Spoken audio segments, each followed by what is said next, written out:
Hi, I'm Kanalarin Tibalaba from HM6A. So we will tackle about the module 1, which is the cultural diversity, culture in tourism and hospitality. So diversity in the workplace means that the people working in a company are different from each other. They have a different age, gender, cultures, abilities, language, and backgrounds. So when diversity is managed well, workers feel valued and comfortable. This leads to a better teamwork, better communication, more ideas, and better performance of the organization. So what is culture? Globalization often leads to a cultural where local cultural perspectives are overlooked in a favor of a more uniform way of thinking or working. Within organization, this results in employees adopting similar lifestyle, values, work practices despite cultural difference. While this can reduce a cultural uniqueness, globalization also creates greater opportunity, encourage, share perspective, and connects people into a single global society. Types of culture. Culture has a different levels. First is universal culture, includes all humans and shares behaviors such as a special speech for a certain occasion. Second is civilization culture, relates to a broad groups of ethnicity and religion.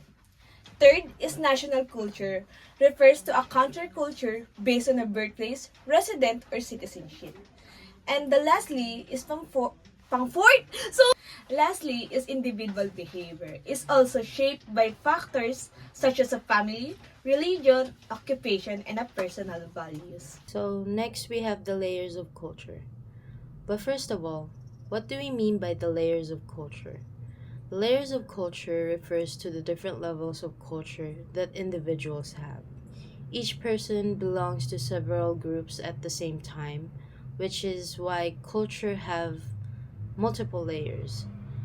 These layers shape how people think, behave, and view the world, and they are learned through social interactions and experiences. There are three main layers of culture. So, the first layer is the cultural traditions. The cultural traditions are the most common layer of culture. These are the shared practices and customs that identify a particular society.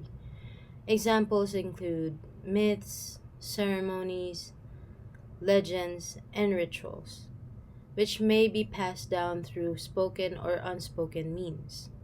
One clear example of cultural traditions is language. Language is learned from family members, especially parents, and is transferred from one generation to the next, helping preserve culture over time. The second layer of culture is made up of subcultures. These are groups within a society that share similar values, beliefs, and ways of thinking.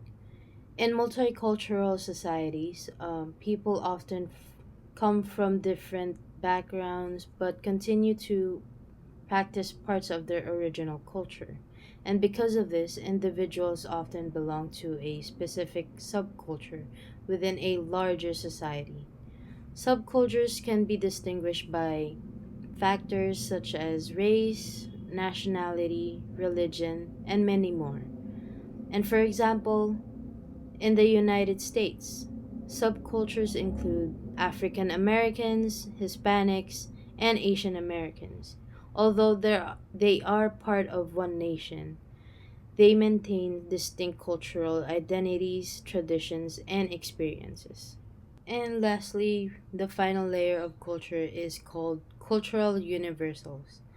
These are learned behaviors and characteristics that are shared by all people, regardless of their location or society. Example of cultural universals including classifying people according to age and gender. Another example is use of sign language by the deaf community as an alternative form of communication. And that concludes the discussion of layers of culture. For our next topic, let's talk about cultural distance and cultural variability. First, let's talk about cultural distance. According to Reisinger, cultural distance refers to the gap or difference between national cultures. This means that people from different countries or backgrounds may have different values, beliefs, communication styles, and behaviors. Cultural distance often noticeable within organizations, particularly in the hospitality industry. Um, Hospitality organizations, including international and multinational tourism companies, usually consist of employees from different cultural backgrounds. Because of this, multiple cultures may exist within one workplace. I've realized how deeply culture influences our behaviors, identities, and opportunities. It highlighted that culture, whether corporate, socio-economic, or regional, not only it reflects who we are as an individual and communities, but also actively shapes our decisions, interactions, and economic development. This made me think that about how the values and norms within a workplace or community can guide how people act or solve problems and collaborate with others. I found it particularly interesting how it connected culture to both social and economic realities. It showed that culture is not only passive backdrop, but it actively contribute to shaping opportunities, relationship, and growth within organizations and society.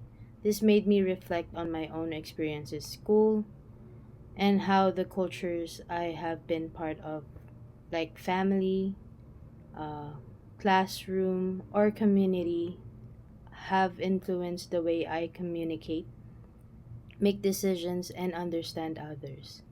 So overall, it reminded me that culture is a powerful force that affects more than just traditions or rituals. It plays a crucial role in shaping our identities, behaviors, and even the economic development of communities and organizations.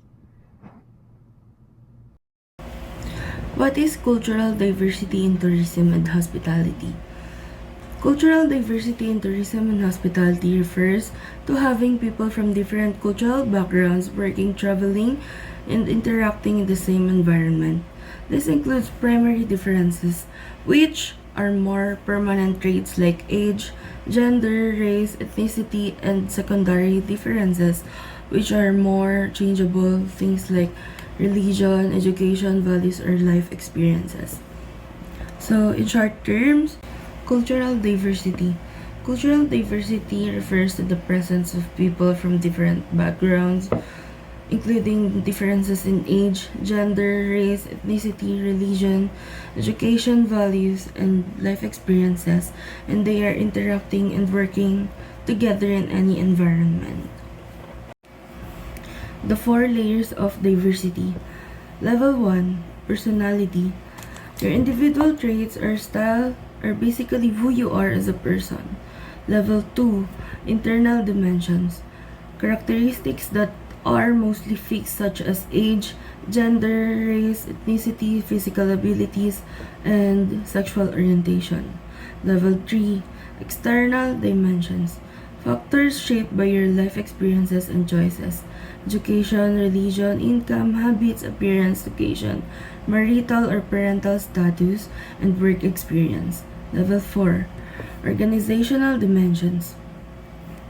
These are work-related factors including department, job role, seniority, work location, management, and union affiliation. Cultural diversity in tourism and hospitality means having people from different backgrounds, and therefore knowing it helps the staff understand guests better. Like, so They give good services and avoid misunderstandings and share new ideas.